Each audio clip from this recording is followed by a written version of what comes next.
मी आज रव्या आणि बेसनाचे लाडू बनवले. ते मी तुम्हाला कसे बनवले दाखवणार आहे. पण त्या अगोदर मी संध्याकाळचे 4:30 वाजले. कपडे वाळले होते छान. मग मी घड्या करून घेतल्या. त्यानंतर अलमारीत ठेवायला गेले तर अलमारीमध्ये खूप कपड्यांची हे झाली होती.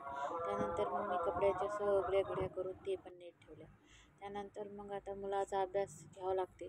आमच्या इकडं लाईट जाते सारखं आणि त्याच्याच्यानं मग त्याचा अभ्यास करून घेतला पटकन. तो इंग्लिश मिडियमलाच आहे. त्याला तेलुगू विषय आहे. कधी कधी तर मला त्याचं काही तेलुगूमधलं काहीच येत नाही. मग मी रव्याचे लाडू बनवायला घेतले. 2 चम्मच मैदा टाकून मस्तपैकी रवा भाजून घेतला. त्यानंतर त्याच कढईत थोडंसं तूप टाकून अजून बेसन पण भाजून घेतले. त्यानंतर 1 वाटी साखर टाकून त्याच्यामध्ये 1 वाटी पाणी टाकून मस्त 1 तारी साखरेचा पाक बनवून घेतला.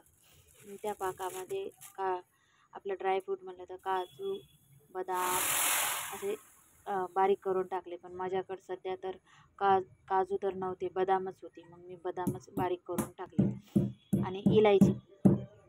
मग त्यानंतर ते आपण भाजलेलं रवा आणि बेसन त्याच्यामध्ये टाकून मस्त हलवून घेतलं आणि गॅस बंद करून घेतला आणि ते झाकून ठेवलं. थोड्या वेळाने थंड झाल्याच्या नंतर मग मी लाडू बनवायला घेतले.